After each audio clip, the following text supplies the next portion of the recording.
I'm very sure if it were not for the CCTV footage, they wouldn't have known what happened. When you have children, teenagers, who can sit and plan tonight, when people fall asleep, let us set the dormitory on what? Fire. And if you want to know their intention was to kill, is that they lock the other colleagues from outside. That tells you their pure intention was to do what? To people to die. Our children. You know, at times when you want to blame the administration, I pity you. The administration does not parent. The administration does not parent. The administration is in charge of educating your child. Character and habit is your work as a parent. So we cannot carry murderers to school. Expect the school to build them for us, and at the same time educate them for us, and then begin to blame the administration for a dormitory that did not have good windows. Window yenye kwa nyumba yako iko kama ya shule. Ninakuuliza, hizo nyumba mnaishi ziko na grills? Ziko na grills ama zina? Wamechoma nyumba yako?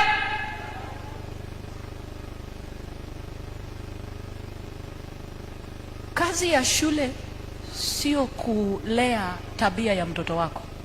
Tabia ya mtoto tunalea wapi? Nyumbani.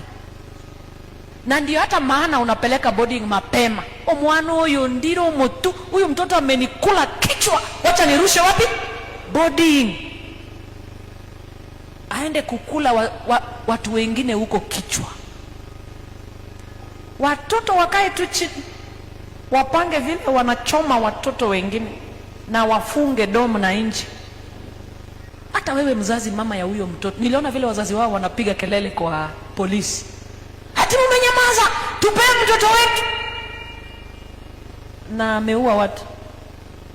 Let me give you a small clue. That thing has nothing to do with exams. Hata sisi tulikuwa shule.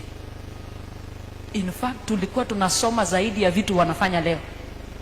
Tulisoma vitu mingi sana. Hakuna siku tulipanga kuchoma nini? Hakuna. That thing has nothing to do with exams. I saw others make a lot of noise yesterday. Ati flag yao imeraruka. Muliona? Flag yao imeraruka, wanataka diet ingine, sijui nini. Sisi tulikula githeri Monday to Monday. Unabeba tu spices, si ndio?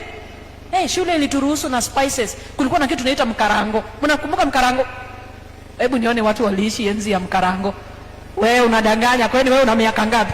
Huyu mtoto wako na miaka ngapi huyu? Uko na miaka ngapi? Wewe ulikula mkarango kweli? Unless ni Mkamba, Wakamba ndio wazeeki. Wewe ni Mkamba? Si ni Mkamba huyo? Wewe ni Mkamba. Wezi onekana hivyo na useme ulikula mkarango. Watu wa mkarango wanaonekana hapa. Tulikuwa tunachukua kimbo. Kimbo unaweka kwa moto.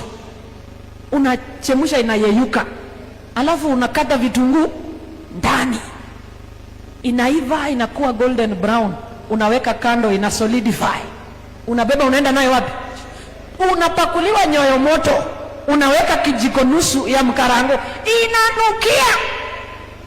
Wewe unataka pizza kwa shule. Kama mtoto wako anataka pizza, peleka international school.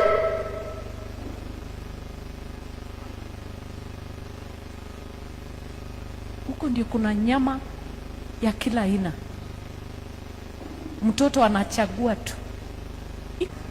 Huyu wako mwenye anatusumbua na fee balance hata huja malezi, anataka diet ingine. That thing is beyond administration. That thing is beyond exam pressure. That thing is purely satanic.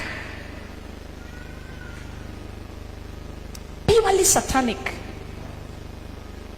Schools today are struggling with only two things: homosexuality and devil worship is what they are struggling with, and they are using homosexuality to initiate other children into devil worship. So when the other students reject them because they are unable to initiate, then the only thing remaining is that they can sacrifice. And that was the only way to do it. Sacrifice. Yani tumepotea. So ukiona mtoto wako amekuja nyumbani struggling with isolation, anataka tu kukaa kwa bedroom, hataki kukutana na watu, struggling with addiction fulani, rebellion, anger, huyo mtoto ako Illuminati. Na by the time unagundua, it will be very what? Very late. Nimesema mambo ngapi? Isolation, addiction, rebellion, anger. Without a doubt, huyo mtoto ako recruited. Si amechoma domu sahi, umeenda kupiga kelele vile ameshikwa, wewe ndiye anakuja kusacrifice next. Wewe